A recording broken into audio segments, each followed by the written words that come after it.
Hello नमस्कार. All exam कट्टा या ऑनलाईन प्लॅटफॉर्मवर भविष्यातील सर्व प्राध्यापकांचं सहर्ष स्वागत.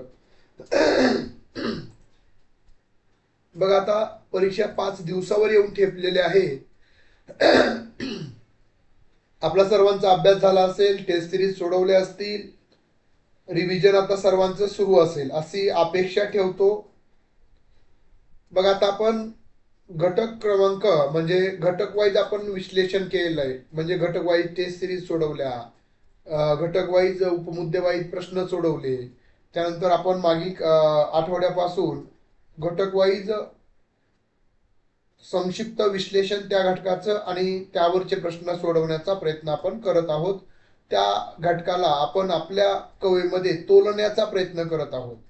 बरोबर आहे. म्हणजे त्या घटकाचा आपल्या सर्वांना माहिती, प्रत्येक घटकावर पेपर 2च्या किती प्रश्न विचारले जातात? 10 प्रश्न विचारले जातात. प्रत्येक प्रश्नाचं व्हॅल्यू मूल्य हे दोन गुण असतं. म्हणजे आपला 20 गुणांसाठी प्रत्येक घटक असतो. त्यामुळे प्रत्येक घटक व्यवस्थित अभ्यास करणं, समजून उमजून अभ्यास करणं हे खूप महत्वाचं असतं. त्याच दृष्टिकोनातून आपण पहिल्या घटकावरचं विश्लेषण मागच्याच आठवड्यामध्ये पाहिलं होतं. आता आपण दुसरा घटक आहे सेट 15 जून 2025 परीक्षेच्या दृष्टिकोनातून शिक्षणशास्त्र विषयातील घटक क्रमांक 2. घटकाचं नाव आहे शिक्षणाचा इतिहास, राजकारण, अर्थशास्त्र. या घटकाचे संक्षिप्त, अद्ययावत व परीक्षाभिमुख विश्लेषण आणि त्यावरचे प्रश्न. बरोबर आहे. तर त्या बघा घटक दुसरा, आता त्यामध्ये टीचिंग, हिस्ट्री, पॉलिटिक्स आणि इकॉनॉमिक्स याच्यामधील परीक्षेतील अपेक्षित प्रश्नसंख्या जर आपण बघितलं तर 10 आहे. इथून चुकून 10 प्रश्न आपल्याला इथं विचारले जातातच प्रत्येक घटकावर. तर प्रश्नाचं स्वरूप हे सैद्धांतिक, विश्लेषणात्मक, एक वेगवेगळ्या पद्धतीने आपल्याला प्रश्न विचारले जातात. तर बघा, शिक्षणासाठी संबंधित विविध समित्या आणि आयोग. शिक्षणासाठी कोणकोणत्या समित्या नेमवल्या गेल्या, कोणकोणते आयोग निर्माण केले गेले, याच्यावर आधी सुरुवातीला आपण थोडक्यामध्ये संक्षिप्त स्वरूपामध्ये माहिती घेऊयात. बघा, माध्यमिक शिक्षण आयोग तो कधी स्थापन केला होता आपल्याला माहित असलं पाहिजे. तो आयोग कुणी स्थापन केला होता हे देखील आपल्याला माहित असलं पाहिजे. तर हा माध्यमिक शिक्षण आयोग डॉक्टर लक्ष्मण स्वामी मुदलियार यांच्या अध्यक्षतेखाली या आयोगाची स्थापना झाली होती. बरोबर आहे.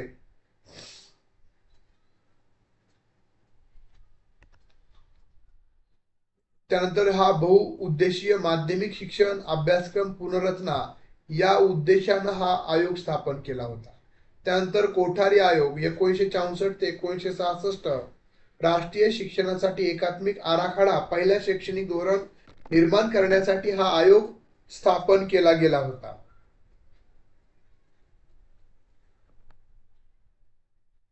बरोबर आहे. त्यानंतर राष्ट्रीय शिक्षणासाठी एकात्मिक आराखडा, ज्यामध्ये त्यांनी सांगितलं होतं 10+2+3 हा आकृतीबंध त्यांनी सांगितला होता. आताच्या नवीन शैक्षणिक धोरणाचा काय आकृतीबंध आहे, मला कोण सांगेल का? आताच्या शिक्षणाचा काय आकृतीबंध आहे? प्लस, बरोबर आहे का? 5+3+3+4 बरोबर आहे. 5+3+3+3+4 बरोबर आहे. चला प्रतिक्रिया देत चला. फक्त बघायचं नाही तर आपल्याला प्रतिक्रिया द्यायच्या आहेत. स्मिता मॅडम, शुभ संध्याकाळ. अगदी बरोबर आहे. बघा, त्यानंतर 1992चा कृती आराखडा, ज्यामध्ये 1986च्या शैक्षणिक धोरणाची अंमलबजावणी आराखडा, शिक्षणाला महत्व त्यामध्ये दिलं होतं या 1992च्या कृती कार्यक्रमामध्ये. त्यानंतर राष्ट्रीय शिक्षक शिक्षण परिषद NCT 1993 पासून शिक्षक प्रशिक्षण संस्थांचे नियमन करण्याचं काम NCT करत आहे.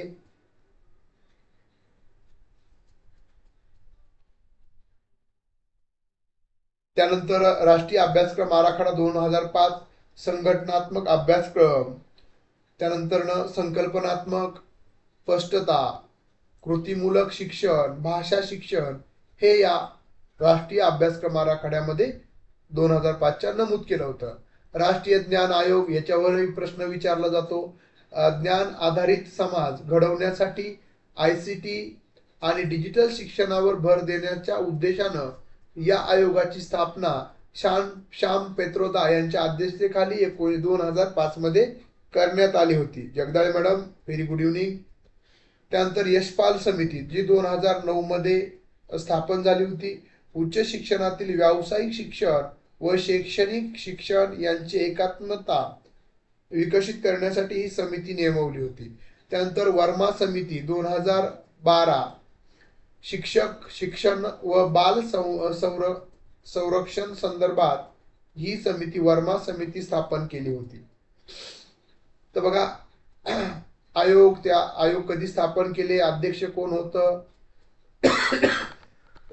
यावर आपल्याला प्रश्न एकंदरीत विचारले जातात. त्यानंतर याच घटकामधील दुसरा उपमुद्दा आहे शैक्षणिक धोरण आणि राष्ट्रीय विकास. कारण कोठारी कमिशननं काय सांगितलं होतं की भारताचं भविष्य हे वर्गावर्गातून घडतंय, म्हणजे शिक्षणातूनच भारताचं भविष्य घडत आहे असं त्यांनी त्या अप्रत्यक्ष पद्धतीनं नमूद केलेलं आहे. तर शिक्षण हे राष्ट्रीय विकासाचा आधारस्तंभ मानलेला आहे पूर्वीपासूनच. तर धोरण तयार करताना विचारात घेतले जाणारे घटक ज्यामध्ये राजकीय इच्छाशक्ती, आर्थिक संसाधने, त्यानंतर लोकशाही मूल्य, सामाजिक समता या बाबींचा विचार केला जातो. धोरण विकास चक्र यामध्ये एखाद्या धोरणाची निर्मिती करणं, त्याची प्रत्यक्ष अंमलबजावणी करणं, त्याचे आउटकम म्हणजे मूल्यमापन करणं आणि त्यामध्ये काही त्रुटी असतील तर त्या सुधारणा करणं, अशा पद्धतीने एकंदरीत ते चक्र सुरू असतं. उदाहरणार्थ NEP 2020 नुसार फाउंडेशन लिटरसी आणि नंबरिकल या ध्येयावर विशेष भर देण्यात आलेला आहे. फाउंडेशनल लिटरसी मूलभूत शिक्षण ज्याला बेसिक शिक्षणही म्हटलं जातं आणि नंबरेसी. तर बघा तिसरा मुद्दा आहे उपमुद्दा शिक्षण व अर्थशास्त्र. याच्यामध्ये शिक्षणासाठी होणारा खर्च, भविष्यात त्यातून मिळणारे आउटकम. आता महत्वाचे व संभाव्य MCQ कसे विचारले जातात, मुख्य मुद्दे आणि त्याचं स्पष्टीकरण. बघा शिक्षण अर्थशास्त्र शिक्षणाचा मानवी भांडवल म्हणून विचार कसा केला जातो. तर बघा विद्यार्थी किंवा जे काय, जसं एखादा विद्यार्थ्याला शिकला, तो इंजिनियर झाला, इंजिनिअरिंग नंतर त्याला चांगल्या पद्धतीचा जॉब मिळाला, म्हणजेच काय झालं तर तो आपण भांडवल होतं ते आपलं, तो विद्यार्थ्याला शिकवलं म्हणजे शिक्षण करणं त्या विद्यार्थ्याचं आपण भांडवल आहे आणि त्याच्या माध्यमातून आपण उत्पादकता व वाढीवर परिणाम, म्हणजे तो जर बाहेर देशामध्ये जाऊन जॉब करू लागला तर तो विद्यार्थी जो भारतामध्ये शिकला आणि बाहेर देशामध्ये जाऊन जॉब करून तो पैसे कमवतोय, म्हणजे तो उत्पादकता, ती आपली उत्पादकता झाली. त्यानं जे काय पैसे कमवून आणले असतील ते आपल्या देशाची, आपण जे त्याच्या शिक्षणावर खर्च केला होता, जी इन्व्हेस्टमेंट केली होती, त्याचं आउटपुट आहे. त्यानंतर दुसरं आहे शिक्षणातील गुंतवणूक. एक दीर्घकालीन आर्थिक परतावा देणारी गुंतवणूक असते, कॉस्ट बेनिफिट अनालिसिस. अगदी बरोबर आहे. आज आपण जर शिक्षणासाठी खर्च केला तर भविष्यामध्ये आपण मुलं असेल तर ते आताच आपली पिढी म्हणजे आपलं मुलं हे आपलं भविष्य आहे. जर आपण त्या मुलांना चांगलं शिक्षण दिलं, त्यांचं चांगले कौशल्य विकसित करून घेतले तर ते त्यांच्या पायावर उभा राहतील आणि ते कमवतील. म्हणजेच आज केलेल्या आपण शिक्षणावरचा खर्च भविष्याच्या दृष्टिकोनातून ती गुंतवणूक आहे. त्यानंतर सिग्नलिंग सिद्धांत. शिक्षण हे रोजगारासाठी सिग्नल म्हणून वापरले जाते. बघा शिक्षणातूनच रोजगारभिमुखता निर्माण होते, त्यातूनच रोजगार निर्मिती होत असते. त्यानंतरचा मुद्दा आहे मानवी भांडवल सिद्धांत. Human capital theory. बघा, शिक्षण हे माणसाचे कौशल्य वाढवतं. बरोबर आहे का? अध्यापनाचं असेल कोणतंही शिक्षण, कोणतंही असेल, त्यातून आपल्यामध्ये कौशल्य आपले विकसित होत असतात, आर्थिक वाढ होत असते, आपल्या आर्थिक वाढीला हातभार लागत असतो. शैक्षणिक वित्त व्यवस्था, सरकारी शिक्षणासाठी खर्च, वित्तीय नियोजन, बजेट, वितरण, स्कूल ग्रँट, SSA, RMA म्हणजे हे जे आपण राष्ट्रीय माध्यमिक शिक्षा अभियान, त्यानंतर सर्व शिक्षा अभियान, त्यानंतर NAP 2020चा प्रभाव हा नकळत कळत नकळत शिक्षणावर पडत असतो.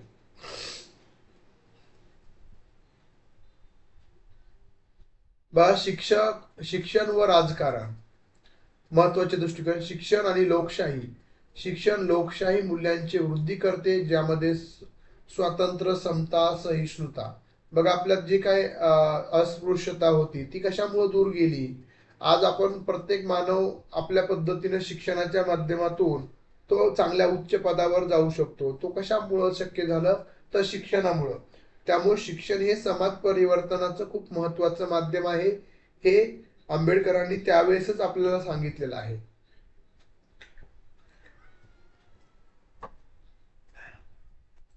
त्यानंतर शिक्षण व सामाजिक समता. शिक्षण हे वंचित, स्त्रिया, दलित, आदिवासी यांना प्रमुख प्रभावात आणण्याचं माध्यम आहे. बरोबर आहे का नाही? शिक्षणाच्या माध्यमातून म्हणजे कोण कोणत्या जातीचा आहे, कोण कोणत्या धर्माचा आहे, असा कोणताही भेदभाव न करता एक शिक्षणाच्या प्रवाहाच्या माध्यमातून त्या समाजाचं सामाजिकरण होत असतं. सामाजिकरणाच्या माध्यमातून तो समाज पुढे जात असतो. त्यानंतर राजकीय सिद्धांत, वर्तनवाद, राजकीय वर्तनाचा अभ्यास. शिक्षण हे राजकीय सामाजिकरणाचं साधन आहे. त्याबरोबर तर्कसंगत विकडीचा सिद्धांत, व्यक्ती शिक्षणाच्या निवडी करताना वैयक्तिक स्वार्थाचा विचार करत असतो, की आपल्याला त्यातून वैयक्तिक काय मिळणार आहे, काय उपलब्ध होणार आहे, या बाबी तो चोखळत असतो, मोजत असतो, पाहत असतो.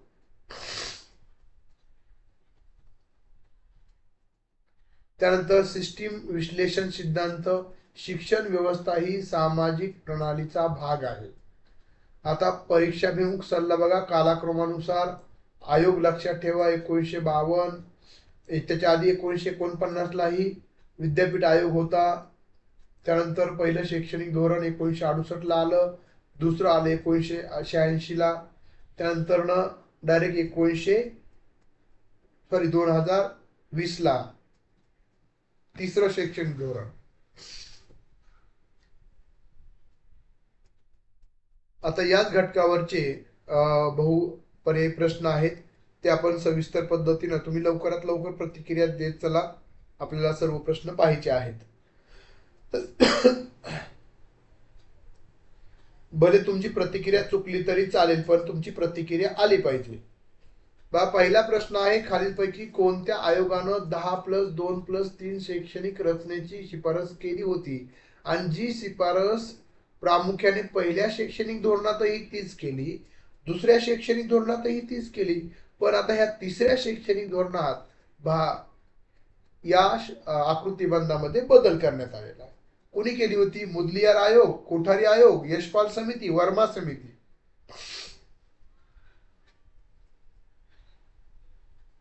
बघा, प्रश्न व्यवस्थित समजून घ्या.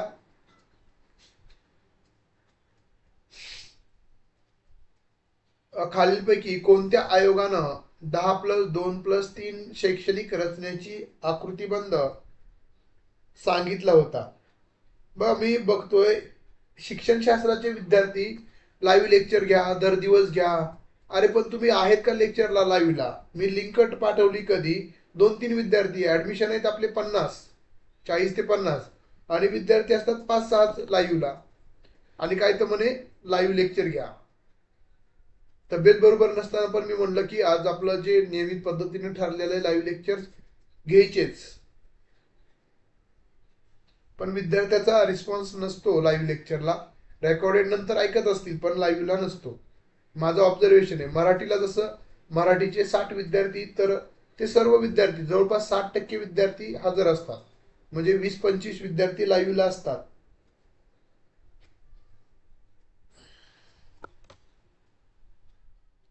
लाईव्ह लेक्चर अटेंड करणं खूप महत्वाचं असतं, ज्यामध्ये कम्युनिकेशन होत असतं, संवाद होत असतो, तुमचा माझ्याबरोबर, माझा तुमच्याबरोबर. तर योग्य उत्तर काय आहे पहिल्या प्रश्नाचं? कोठारी कमिशन. बरोबर आहे. बी पर्याय बरोबर आहे. रुपाली मॅडम अभिनंदन. कोठारी आयोगानं 1964 कोठारी यांच्या अध्यक्षतेखाली आयोग स्थापन केला. त्या आयोगानं 1966 म्हणजे 2 वर्षानंतर त्यांचा अहवाल प्रसिद्ध केला. भारतातील पहिले एकात्मिक शैक्षणिक आयोग होता हा. त्यांनी पहिलं शैक्षणिक धोरण स्थापन करण्यामध्ये शिफारस केली होती. त्यांच्या शिफारसीनुसारच 1968 पहिलं शैक्षणिक स्वतंत्र भारताचं पहिलं शैक्षणिक धोरण प्रसिद्ध झालं. समजलं? पुढच्या प्रश्नाकडे जाऊया. दुसरा प्रश्न, शिक्षण व अर्थशास्त्र यांच्यामधील सिग्नलिंग सिद्धांत याचा मुख्य उद्देश काय आहे? शिक्षण हे व्यक्तीला ज्ञान पुरवते, शिक्षण हे व्यक्तीचे कौशल्य वाढवते, शिक्षण हे रोजगार क्षमतेचा सिग्नल म्हणून वापरले जाते, शिक्षण हे सामाजिक समतेस चालना देते. काय योग्य उत्तर आहे? प्रत्येक प्रश्नाला आपल्याला 4 प्रश्न बनवता आले पाहिजे तर आपला अभ्यास झालाय असं म्हणू शकतो. शिक्षण व अर्थशास्त्र यामधील सिग्नलिंग सिद्धांत काय सांगतो? त्याचा मुख्य उद्देश काय आहे? तर योग्य उत्तर आहे पर्याय क्रमांक सी. बघा, सिग्नलिंग थिअरी नुसार शिक्षण हे एका उमेदवाराची गुणवत्ता, ज्यामध्ये कौशल्य असेल, त्याची बुद्धिमत्ता असेल, दर्शवणारं सिग्नल असतं, जे रोजगारासाठी महत्वाचं ठरत असतं. त्याला आपण सिग्नलिंग म्हणतो. त्यामुळे योग्य उत्तर आहे सी पर्याय. निलेश सर अभिनंदन. स्मिता मॅडम, रुपाली मॅडम बरोबर आहे, योग्य उत्तर निवडलं. पुढचा तिसरा प्रश्न आहे, राष्ट्रीय शिक्षक शिक्षण परिषद NCTE ची स्थापना कोणत्या वर्षी करण्यात आली? फॅक्चर प्रश्न, ज्ञानावर आधारित प्रश्न विचारलेला आहे.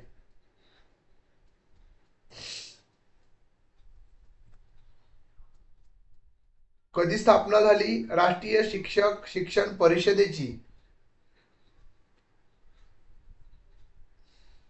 तर योग्य उत्तर आहे 1993 ला. शिक्षक प्रशिक्षण संस्था आणि अभ्यासक्रमाचे नियमन आणि मान्यता देण्यासाठी NCTE ची स्थापना 1993 मध्ये करण्यात आली. अगदी बरोबर आहे निलेश सर, अभिनंदन.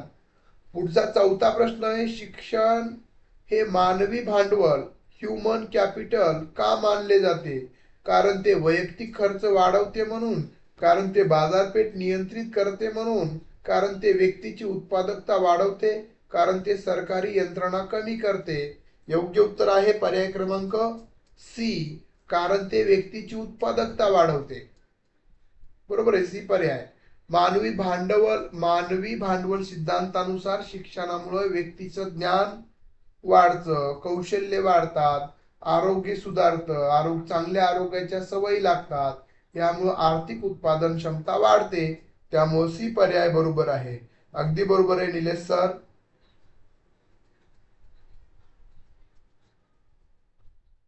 पुढचा पाचवा प्रश्न, शिक्षणाचे लोकशाही मूल्यांशी नाते या संकल्पनेचा मुख्य हेतू काय आहे? बघा, शिक्षणाचे लोकशाही मूल्याशी नाते या संकल्पनेचा मुख्य हेतू काय आहे? शिक्षण विक्री योग्य बनवणे, शिक्षणातून सत्ता प्राप्त करणे, नागरिकांमध्ये स्वातंत्र्य, समता आणि बंधुता विकसित करणे, फक्त निवडणूक प्रक्रियेत भाग घेणे.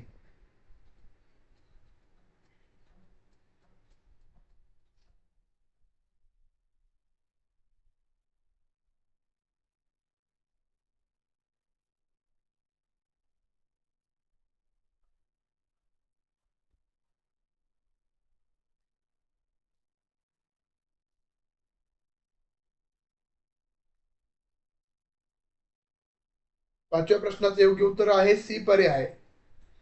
रुपाली मॅडम अगदी बरोबर आहे. लोकशाही मूल्य म्हणजे स्वातंत्र्य, समता, सहिष्णुता, संवाद, उत्तरदायित्व हे शिक्षणाद्वारे रुजवले जातात. त्यामुळे सी पर्याय योग्य आहे. स्मिता मॅडम अभिनंदन. पुढचा 6वा प्रश्न, राष्ट्रीय ज्ञान आयोग स्थापना होण्यामागील प्रमुख हेतू कोणता होता? कोणत्या हेतूनं राष्ट्रीय ज्ञान आयोगाची स्थापना 2005 मध्ये करण्यात आली? कोणाच्या अध्यक्षतेखाली करण्यात आली? तर शिक्षकाचे वेतन वाढवण्यासाठी, विद्यार्थ्यांसाठी पोषण आहार योजना, भारताला ज्ञानाधिष्ठित अर्थव्यवस्था बनवण्यासाठी, SC/ST आरक्षण वाढवण्यासाठी. 6व्या प्रश्नाचं योग्य आणि अचूक उत्तर काय आहे? तर योग्य उत्तर आहे भारताला ज्ञानाधिष्ठित अर्थव्यवस्था बनवण्याच्या दृष्टिकोनातून या राष्ट्रीय ज्ञान आयोगाची स्थापना 1905 साली सॅम पेत्रोदा यांच्या अध्यक्षतेखाली झाली, ज्यामध्ये ICT, डिजिटलायझेशन, उच्च शिक्षण सुधारणा आदीसाठी जबाबदाऱ्या यामध्ये नमूद केल्या होत्या. त्यानंतर 7वा प्रश्न आहे, शैक्षणिक धोरण विकसित करताना कोणते घटक महत्वाचे ठरतात? फक्त आर्थिक स्रोत, समाजातील धार्मिकता, सामाजिक गरजा, आर्थिक क्षमता, राजकीय इच्छाशक्ती, भाषा आणि धर्म.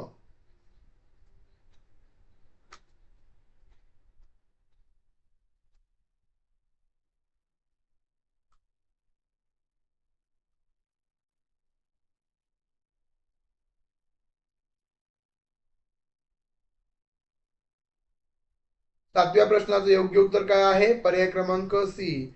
धोरण निर्मिती करताना सामाजिक, राजकीय, आर्थिक, लोकसंख्याशास्त्रीय आणि तांत्रिक घटक विचारात घेतले जातात. पर्याय क्रमांक C. Nilesh sir, Smita madam, Rupali madam अभिनंदन. पुढचा 8वा प्रश्न आहे, वर्मा समिती कोणत्या संदर्भात महत्वाची होती? उच्च शिक्षण, तंत्र शिक्षण, शिक्षक शिक्षण व लैंगिक शोषण विरोधी उपाय, प्राथमिक शिक्षणाचे दर्जा. वर्मा समिती 2012 साली कशासाठी स्थापन केली होती? कोणत्या उद्देशानं केंद्र सरकारनं स्थापन केली होती? तर योग्य उत्तर आहे सी पर्याय. 2012 मध्ये स्थापन झाली वर्मा समिती ही शिक्षक प्रशिक्षण आणि महिलांवरील लैंगिक शोषणाविरोधी उपाययोजना करण्यासाठी ही समिती स्थापन केली होती. त्यानंतरचा 9वा प्रश्न आहे, रेशनल चॉईस थेरी शिक्षणाच्या संदर्भात काय स्पष्ट करते? शिक्षण म्हणजे सर्वांच्या हितासाठी साधन. व्यक्ती शिक्षणाची निवड स्वतःच्या फायद्यावर आधारित निर्णय घेतोय. पुढचा पर्याय, शिक्षण एक नीतिमूल्य आहे. डी, शिक्षण सर्वांवर बंधनकारक आहे. 9व्या प्रश्नाचं योग्य आणि अचूक उत्तर काय आहे? योग्य उत्तर आहे बी पर्याय. रेशनल चॉईस थेरी नुसार व्यक्ती स्वतःच्या हितासाठी जास्त फायदा मिळेल अशा शैक्षणिक पर्यायाची निवड करते. त्यामुळे योग्य उत्तर आहे बी पर्याय.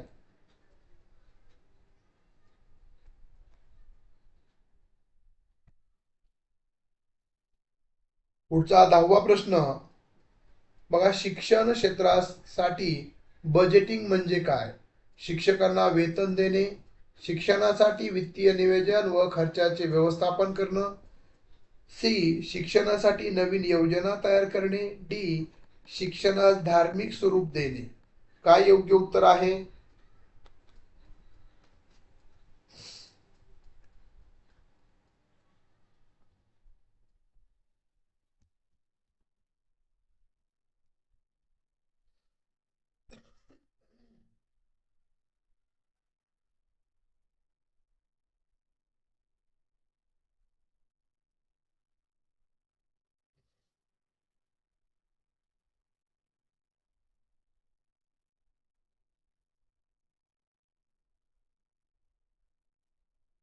योग्य उत्तर आहे पर्याय क्रमांक बी, शिक्षणासाठी वित्तीय नियोजन व खर्चाचे व्यवस्थापन करणं. हा पर्याय योग्य आहे.